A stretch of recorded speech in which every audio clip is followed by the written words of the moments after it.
Hi everyone, welcome back to AWS On Air. My name is Kunal, Batra. I'm a senior developer advocate here. I'm joined by my co-host, Kris. Kris, you want to introduce yourself? I'm Kris Howard. I'm a manager within the AWS Developer Relations team, and I'm so excited about this session. We've got props. So we have two special guests here from the Outposts team. Why don't you guys introduce yourselves? Sure thing. I'm Tatiana Cooke. I'm a principal product manager on the Outposts team. Yeah, and I'm Josh Coen. I'm a solutions architect on the Outpost team.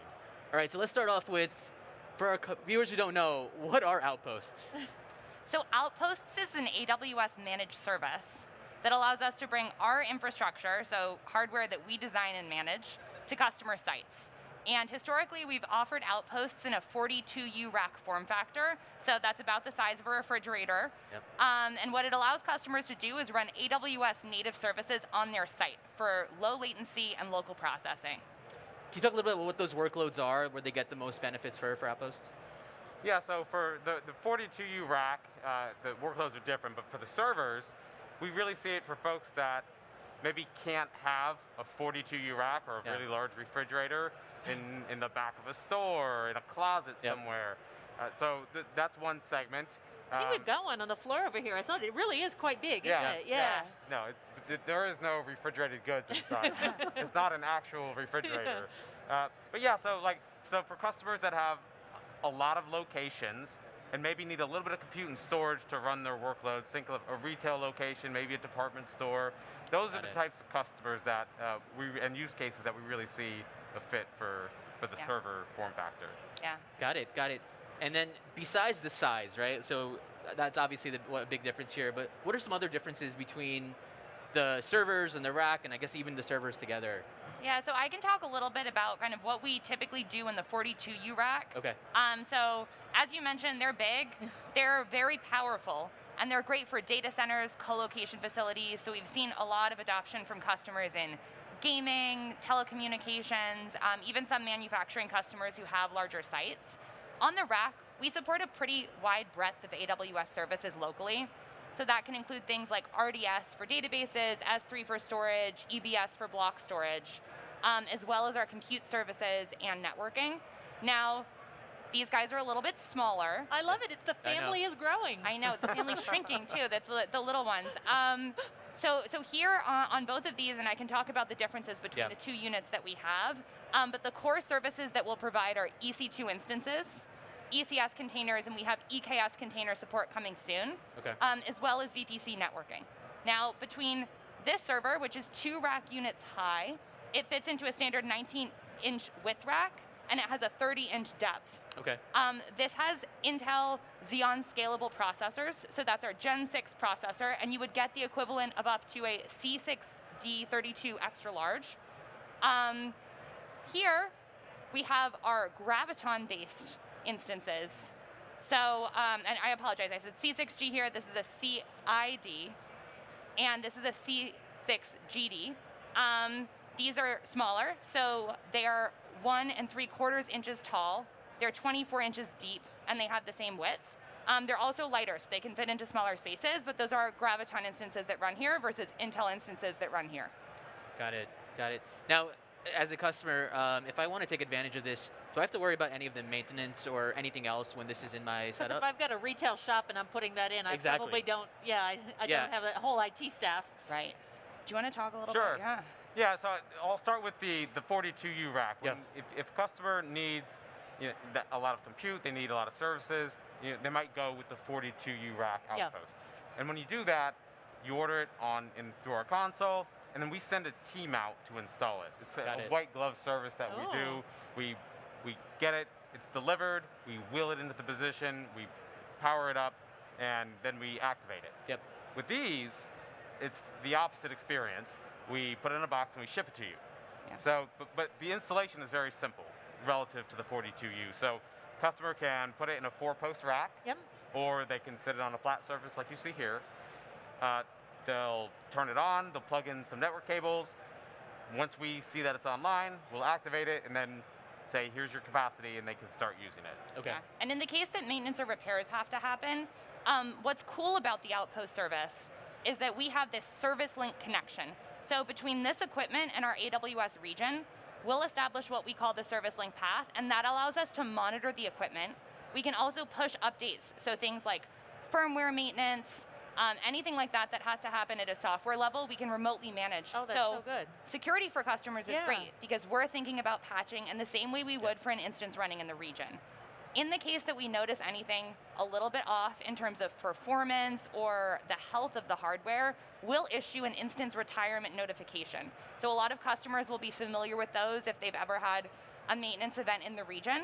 And customers will get a new unit shipped to them, and that new unit is covered under the cost of the service. So you really don't have to think about maintenance or repair overhead. You would just rack the new unit, bring it online, and send back the old unit, and we'll handle everything else.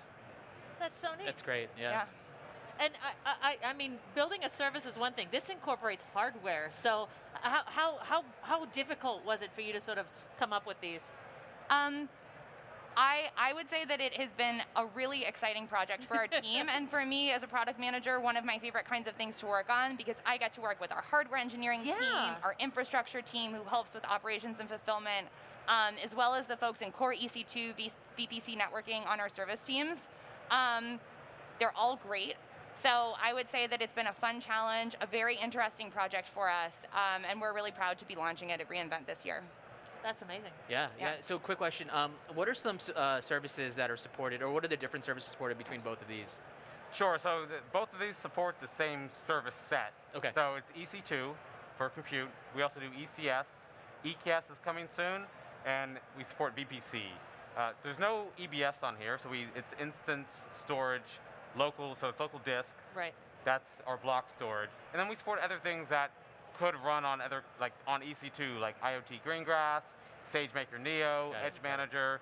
So, and a common pattern that we see, even with our 42U, is people, like for AI and ML, as an example, they will train their models in the region using SageMaker, and then if they have an outpost and in the location they want to do inference, they can just take that model and then run inference against it on the outpost.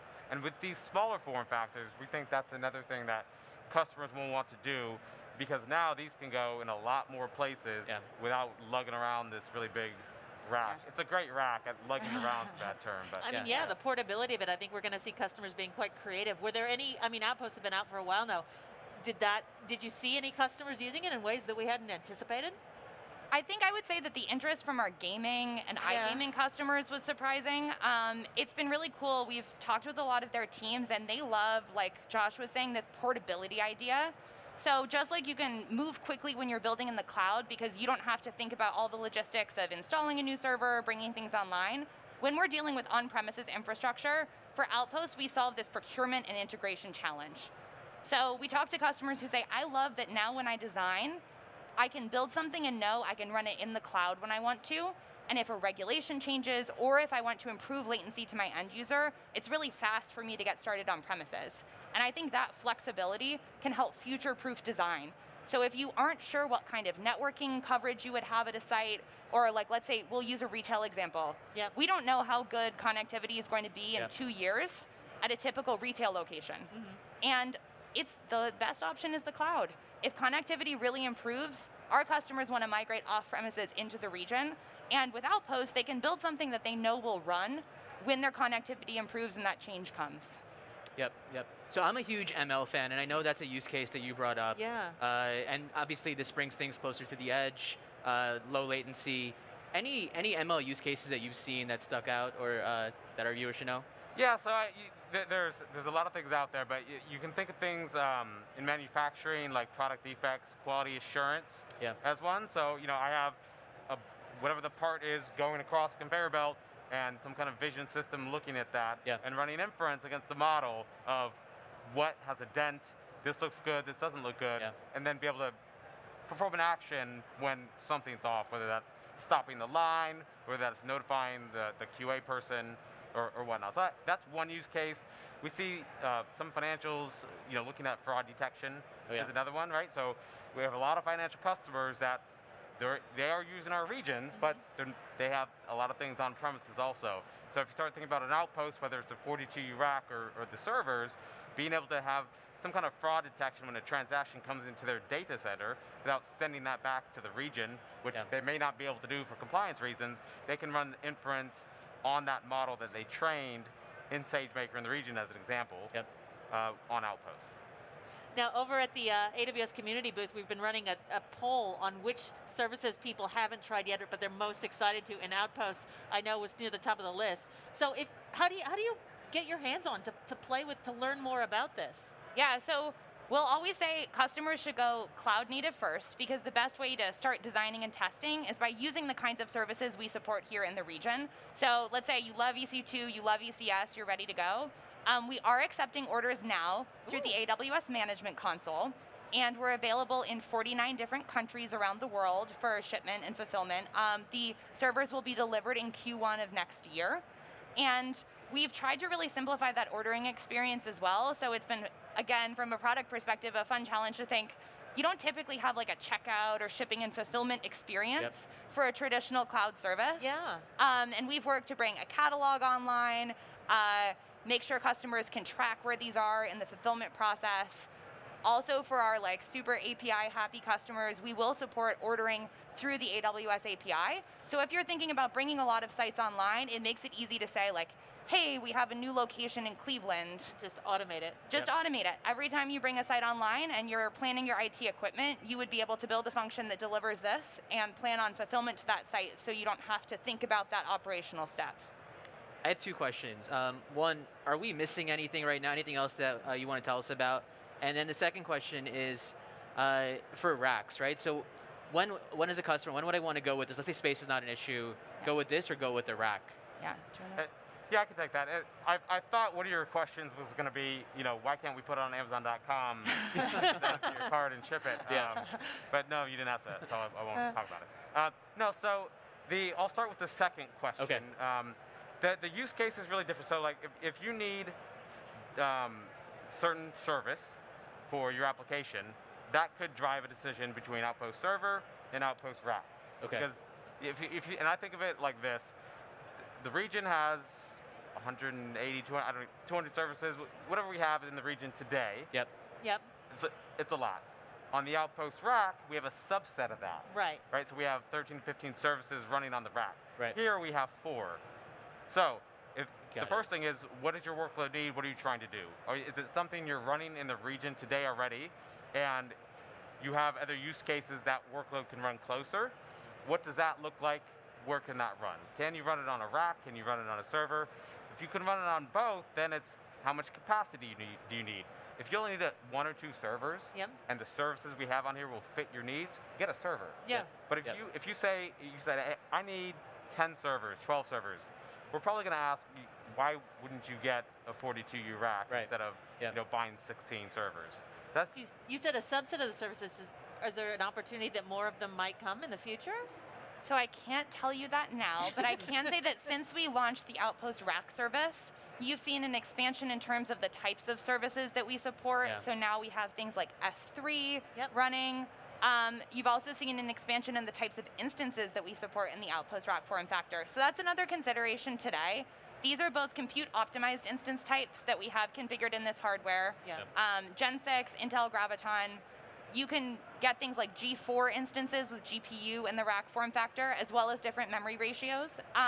So I would say, I think one call out to make here is, just because the service isn't on the server or the rack, doesn't mean you can't use it. Right. It just depends on, can you use? Is it okay to use it in the region? So an example, if I have an application and my use case for Outposts is low latency, but I also want to use DynamoDB. Is the low latency, is that whatever I'm doing in Dynamo, is that in the critical path of latency, or can I just use the region? And by way of our service link connection, this really just appears as a subnet. So you can just route like you do the same way you do in the region from a server or a rack over to Dynamo, over to S3 in the region if you want to use S3 in the region, over to any of the services that are in the region today.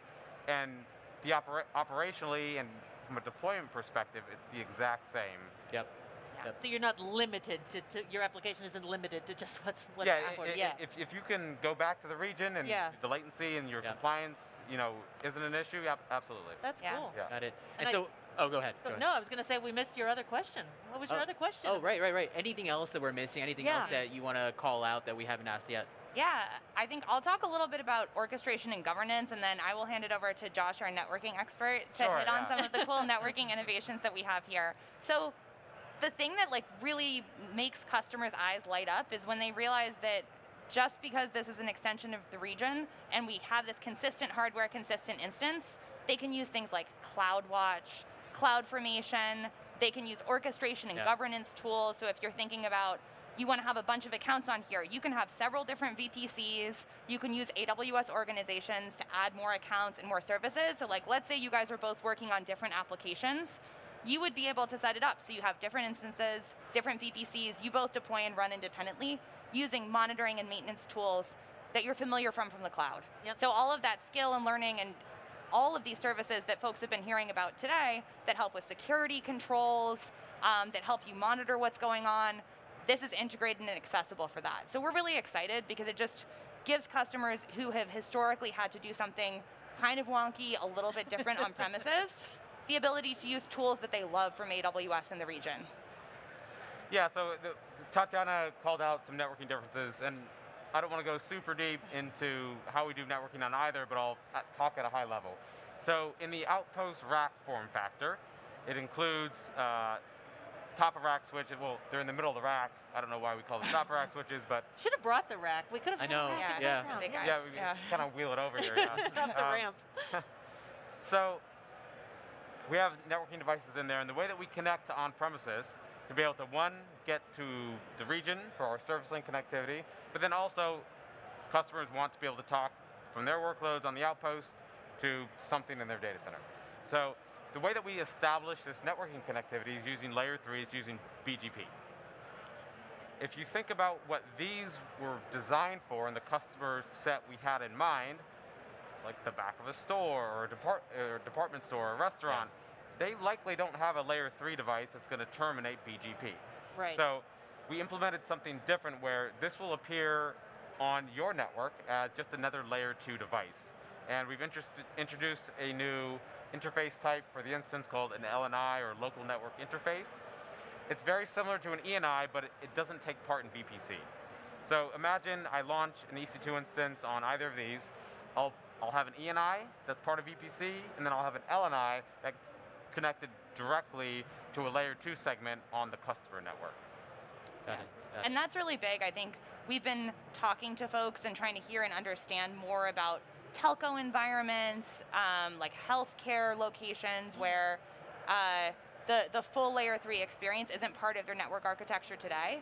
So that's another decision point when you're thinking about racks versus servers. How do you want to integrate this to your network? What kind of VPC integration experience are you looking for? Sounds like you've really sort of worked backwards from the kind of environments and the use cases the customers would have for these.